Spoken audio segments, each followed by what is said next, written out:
Hello everyone, this is Preet and welcome back to my YouTube channel. मेरे last video में हम लोग chapter number 1 के exercise 1.1 और एक्सरसाइज 1.2 के क्वेश्चन नंबर 4 तक सॉल्व कर चुके हैं. आज के इस वीडियो में हम लोग स्टार्ट करेंगे question number 5. Question number 5, check whether 6 की power n can end with the digit 0 for any natural number n.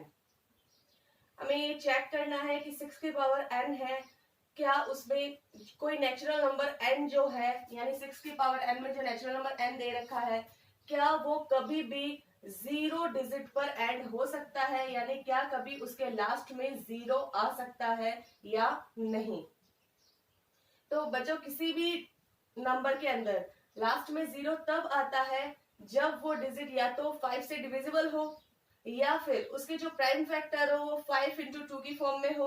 5 2s are 10, यानी जिसके पीछे 0 आ सकता है, या फिर वो डिजिट है जो 5 से डिविजिबल हो. तो हम यहाँ पे लैंग्वेज फॉर्म में लिख सकते हैं, if a number ends with digit 0 then it would be divisible by 5 और its prime factors must be 5 multiply 2.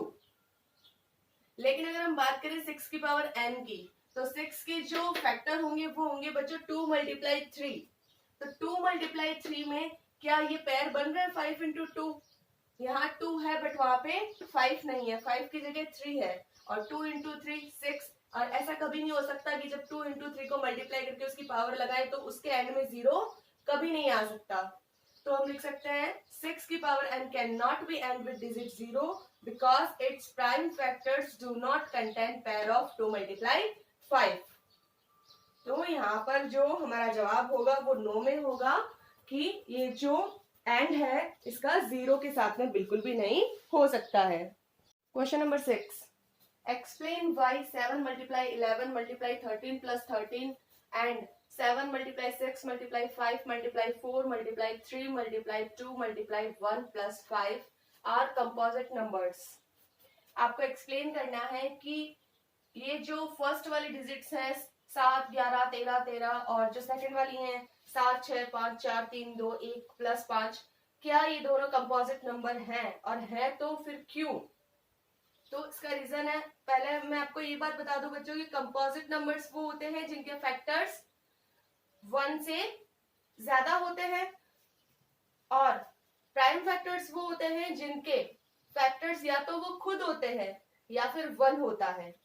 Prime factors हम पढ़ चुके हैं लास्ट एक्सरसाइज में. तो प्राइम फैक्टर और कंपोजिट नंबर दो अलग अलग नंबर्स होते हैं. प्राइम फैक्टर्स या प्राइम नंबर्स वो नंबर होते हैं जिनके फैक्टर्स या तो वो खुद होते हैं या फिर 1 होता है, जबकि कंपोजिट नंबर्स में जस्ट अपोजिट होता है. इनके फैक्टर 1 तो होता ही होता है साथ में, और अलग अलग फैक्टर्स भी होते हैं, जैसे 2 4 3 5, मतलब कुछ भी हो सकता है. तो हम लोग देखते हैं कि क्या ये कंपोजिट नंबर्स हैं. 7 मल्टीप्लाई 11 मल्टीप्लाई 13 प्लस 13, इनमें बच्चों 13 हम ले लेंगे कॉमन, पीछे यहाँ पे बच रहा है 7 मल्टीप्लाई 11 13 1 जा 13 1 प्लस 1. 11 multiply 7 77 77 multiply 1 77 plus 1 78. यहाँ पे 13 मल्टीप्लाई 78 78 के हमने फैक्टर्स देख लिए. 2 मल्टीप्लाई 3 मल्टीप्लाई 13. तो ये जो आपका पहला जो नंबर था ये वाला, इसके जो फैक्टर्स निकले वो है 13 मल्टीप्लाई 2 मल्टीप्लाई 3 मल्टीप्लाई 13. और यहाँ पे पता चल रहा है कि इसमें फैक्टर 1 से कहीं ज्यादा है. सेकेंड डिजिट की बात करें 7 6 5 4 3 2 1 प्लस 5. इनमें बच्चों हम कॉमन लेंगे 5 जैसे हमने कॉमन लिया, यहाँ बच गया 7 6 5 1 जा 5 4 3 2 1 5 1 जा 5. इन सबको हम लोग मल्टीप्लाई करेंगे, आपको मिलेगा 1008, और उसमें जब आप 1 ऐड कर लेंगे तो आपको मिलेगा 1009. तो 5 मल्टीप्लाई 1009. तो यहाँ पे भी जो आपके फैक्टर है वो 1 से ज्यादा है. तो यहाँ पे हम लिख सकते हैं बोथ नंबर्स आर कंपोजिट. सारे नंबर्स जो है कंपोजिट है, बिकॉज क्योंकि they have. Question number 7, there is a circular path around a sports field. किसी स्पोर्ट्स फील्ड यानी खेल के मैदान के चारों तरफ एक सर्कुलर पाथ है, यानी एक वृत्ताकार रास्ता है. Sonia takes 18 minute to drive 1 round of the field. Sonia है वो 18 मिनट लेती है उस फील्ड का एक चक्कर पूरा करने में. while Ravi takes 12 minutes for the same, और रवि इसी चक्कर को पूरा करने में 12 मिनट लेता है. Suppose they both start at the same point. Suppose कीजिए कि अगर वो दोनों सेम पॉइंट से दौड़ना स्टार्ट करें and at the same time से and go in the same direction, और सेम डायरेक्शन में जाएं, after how many minutes will they meet again at the starting point, तो फिर वो कितने मिनट बाद में स्टार्टिंग पॉइंट पे वापस दोनों मिलेंगे। तो बच्चों सपोज कीजिए एक ये फील्ड है और इस फील्ड के चारों तरफ ये एक आपका सर्कुलर पाथ है, सर्कुलर पाथ, और ये वो पॉइंट है जहां से रवि और सोनिया दोनों जो अपना राउंड है पूरा करना स्टार्ट करते हैं। तो यहां से मान लीजिए वो लोग दौड़ना स्टार्ट करते हैं इस पॉइंट से। अब वो दोनों दौड़ेंगे, उनकी सेम डायरेक्शन होगी, उनका सेम टाइम होगा और सेम प्लेस तो यहीं से होगा। फिर आपसे पूछ रखा है कि कितने मिनट बाद में वो दोनों पूरा चक्कर काट के और वापस इसी जगह पे दोनों मिलेंगे। तो ये चीज करने के लिए आपको इन दोनों के टाइम्स का निकालना पड़ेगा एलसीएम। तो आपको एलसीएम निकालना है 18 और 12 का। हमने एलसीएम निकालना देखा है प्राइम फैक्टराइजेशन से। तो 18 के जो फैक्टर होते हैं वो होते हैं 2 × 3 × 3, 3 3 9, 9 2 18। 12 के मल्टीप्लाई होते हैं, 12 के फैक्टर्स होते हैं 2 × 2 × 3, 2 2 4, 4 3 12। तो यहाँ पे हम एलसीएम देखेंगे। एलसीएम हम देखते थे तब हमने देखा था कि जिस डिजिट की ज्यादा पावर होती है वो उसका एलसीएम होता है। जैसे यहाँ पे 2 1 टाइम है बट यहाँ पे 2 2 टाइम है, तो एलसीएम लेते टाइम हम 2 लेंगे 2 टाइम्स। यहाँ पे 3 1 टाइम बट यहाँ पे 3 2 टाइम्स, तो हम यहाँ पे 3 की पावर लेंगे 2। तो हमारा जो एलसीएम है वो हमें मिल गया 2 2 4, 4 3 12, 12 3 36। देन हम लिख सकते हैं they will meet again at the starting point after 36 minutes. वो दोनों वापस मिलेंगे अपने स्टार्टिंग पॉइंट पे after 36 minutes. Exercise number 1.2 complete होने के बाद में हम लोग देखते हैं exercise number 1.3। Exercise 1.3 question number 1, prove that √5 is irrational. आपको प्रूव करना है कि आपका जो √5 है वो इरेशनल है। तो बच्चों ये प्रूव करने के लिए सबसे पहले let us assume to the contrary that √5 is rational. हम इसका जस्ट अपोजिट लाइन लिखेंगे कि हमें प्रूव करना है इरेशनल, बट हम एज्यूम करेंगे, हम कल्पना करेंगे कि √5 एक रैशनल नंबर है। देन फर्स्ट ऑफ ऑल बच्चों ये जो एक्सरसाइज है 1.3, इसमें हमें लैंग्वेज को ध्यान में रखना है। इसमें हम जितने भी क्वेश्चन सॉल्व करेंगे उसमें सबसे मेन होगी हमारी लैंग्वेज, और लगभग इन सारे क्वेश्चंस के अंदर लैंग्वेज बिल्कुल ही सेम रहेगी। हमारी जो लास्ट की 3-4 लाइन्स रहेंगी ना वो सारे क्वेश्चन में ही सेम रहेंगी। तो वैसे तो मैथ को आप लोग जानते हैं कि रटा नहीं जाता है, लेकिन हमें वो 2-3 लाइनें तो लगभग लर्न करनी ही पड़ेंगी। तो अब हम इसे ध्यान से देखते हैं। Let us assume to the contrary that √5 is rational। मान लिया, सपोज किया कि √5 रैशनल है। √5 इक्वल्स टू a/b। √5 को हमने इक्वल किया a/b, क्योंकि हमने रैशनल बोला है और रैशनल की स्पेशलिटी है कि जो भी नंबर होते हैं वो p/q की फॉर्म में लेके जाते हैं, जहां पे q is not equal to 0। तो √5 इज इक्वल टू a/b, और यहाँ पर a एंड b आर को प्राइम, जहां a और b क्या है, को प्राइम है। और को प्राइम का मतलब होता है कि इनके दोनों का जो प्राइम वेक्टर है वो 1 है। तो √5 equals to a/b, then a equals to b कहां चला जाएगा, मल्टीप्लाई में, तो a इक्वल्स टू b √5। यहां आने के बाद में हम लोग करेंगे दोनों तरफ square, squaring on both sides. तो a का हो जाएगा a² और इसका हो जाएगा b का b² और √5 का स्क्वायर केवल 5, because √5 into √5 only 5। a² is divisible by 5। अगर इस लाइन को देखकर हम लोग बोल सकते हैं कि a² जो है वो 5 इधर आएगा, तो a² is divisible by 5। then a is also divisible by 5। अगर आपका a² 5 से डिविजिबल है तो आपका a भी डिविजिबल 5 से होगा, बिकॉज ऑफ थ्योरम 1.3। आपकी बुक के अंदर थ्योरम है 1.3, उसमें साफ साफ लिखा हुआ है, जिसके अकॉर्डिंग हमने लिखा है कि अगर a² डिविजिबल है 5 से, then a is also divisible by 5। So we can write a equals to 5c। Then we write, क्या लिख सकते हैं हम लोग, a equals to 5c, and जहां पर आपका जो c है उसे हमको इंटीजर्स मान सकते हैं। देन हम क्या करेंगे, c is integer, then a की जगह ये जो आपकी इक्वेशन थी a² इक्वल्स टू 5p², तो a की जगह हम लोग लिख सकते हैं 5c, हमने बोला है equal to 5c, a square की जगह 5c का whole square equal to 5b square, 5c का होल स्क्वायर 5 5 जा 25, 25c square equal to 5b square, 5 इन जा 5, 5 5 जा 25, तो यहाँ आपका बच गया 5c square equal to b square. Same line हम लोग वापस रिपीट कर लेते हैं, b square is divisible by 5, then b is also divisible by 5, theorem number 1.3। Therefore a and b have at least 5 as a common factor। तो यहाँ पे जो आपका ये रहा a और ये रहा b, तो a और b इन दोनों में आपका जो कॉमन फैक्टर है वो क्या दिख रहा है आपको, a के सामने 5b स्क्वायर, b के सामने 5c स्क्वायर, एटलीस्ट जो 5 है वो दोनों में क्या है आपका कॉमन फैक्टर है। But this contradicts the fact that a and b are coprime. Contradicts का मतलब होता है बच्चों विरोधाभास, मतलब हम जो चीज प्रूफ करने जा रहे हैं ना उसका वो विरोध कर रही है, उसके अगेंस्ट बात बोली जा रही है। हम बोल रहे हैं therefore a and b have at least 5 as a common factor। हमने जो प्रूफ किया उसके अकॉर्डिंग तो क्या होना चाहिए, a और b का कॉमन फैक्टर है 5, बट हमारा जो फैक्ट है हमने स्टार्टिंग में बोला था a and b are coprime, कि a एंड b क्या है कोप्राइम, और कोप्राइम जो होते हैं उनके क्या होते हैं फैक्टर 1 के अलावा कोई फैक्टर उनका होता ही नहीं है। तो इसके आगे बच्चों हम लोग जो नेक्स्ट पेज पे जो लाइंस लिखेंगे 3-4 वो 1.3 के सारे क्वेश्चंस में सेम होने वाली है। The contradiction has arisen because of our incorrect assumption that root 5 is rational, so we conclude that root 5 is irrational। ये लाइन जो लिखी है बच्चों मैंने वो आपको हर क्वेश्चन के लास्ट में लिखनी है, इस लाइन का आप मतलब ध्यान से सुन लीजिए। दिस कॉन्ट्रोडिक्शन, ये जो विरोधाभास हुआ है, मतलब ये जो विरोध वाली बातें उत्पन्न हुई हैं, हैज अराइजन उत्पन्न हुई हैं बिकॉज ऑफ आवर इनकरेक्ट एज्यूम्पशन। एज्यूम्पशन का मतलब होता है कल्पना, इनकरेक्ट मतलब गलत, तो ये जो विरोधाभास उत्पन्न हुआ है वो हमारी गलत कल्पनाओं के कारण हुआ है। दैट, कौन सी गलत कल्पना, दैट रूट 5 इज रैशनल, की रूट 5 एक रैशनल नंबर है। सो वी कंक्लूड, इसलिए हम इस नतीजे पे पहुंचते हैं दैट रूट 5 इज इरैशनल, कि रूट 5 इरैशनल है, और यही बात हमें प्रूव करनी थी। Number 2, prove that 3 + 2 root 5 is irrational.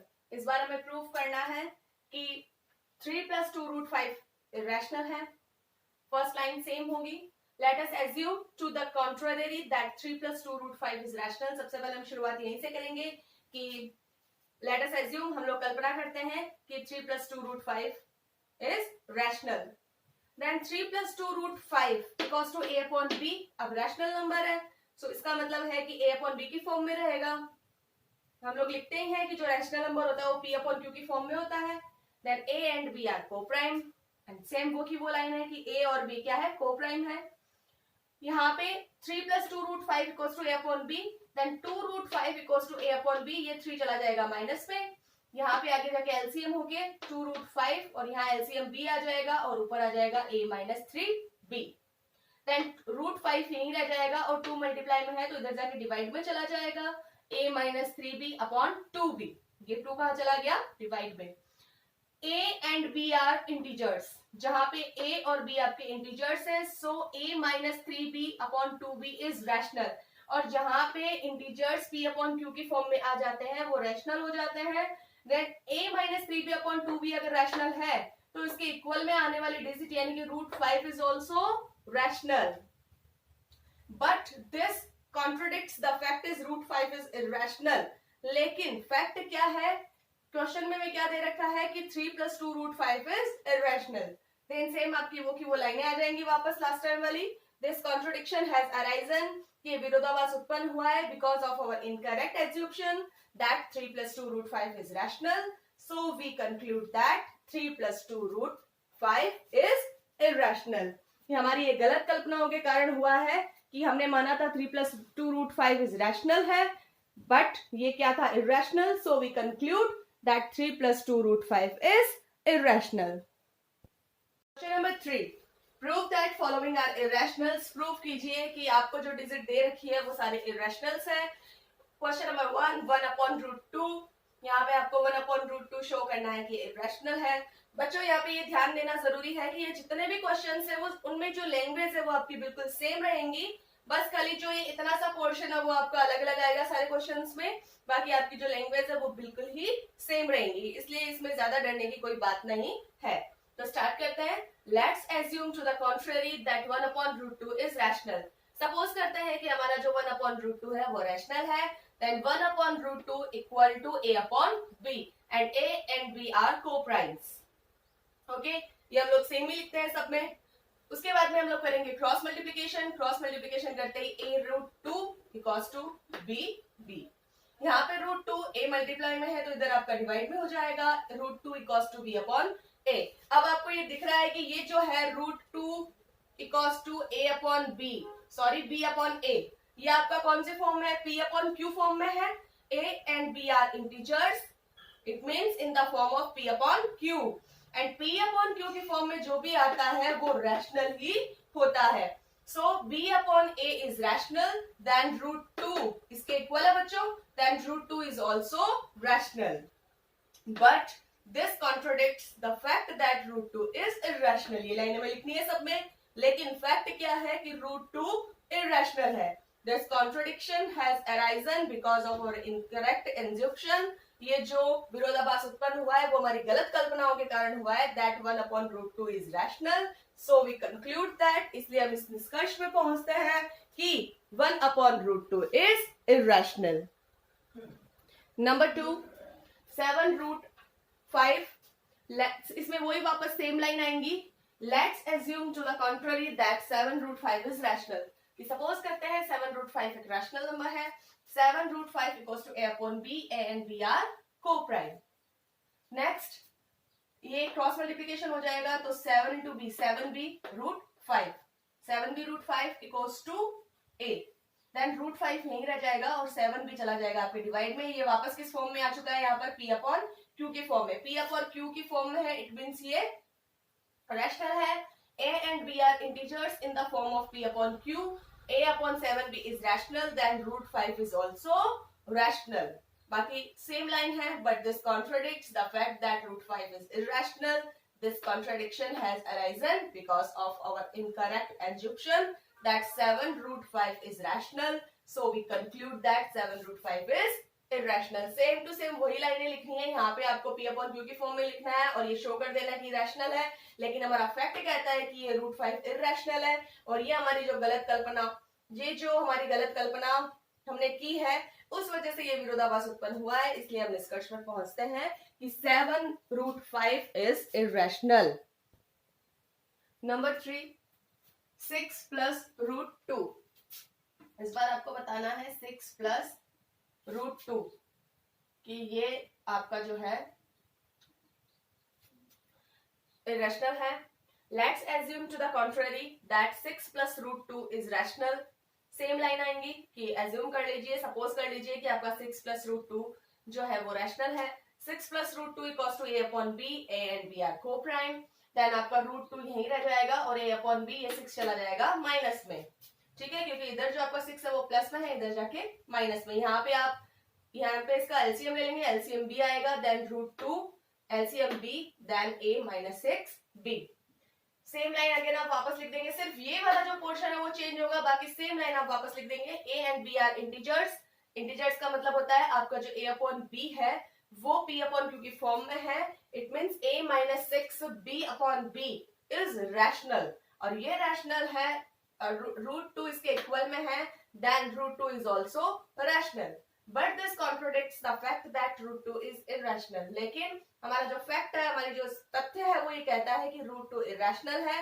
Same line again वापस आ जाएगी, this contradiction has arisen because of our incorrect assumption that 6 plus √2 is rational, so we conclude that 6 plus √2 is irrational। इसलिए हम इस निष्कर्ष पे पहुंचते हैं कि हमारा 6 plus √2 जो है वो irrational है।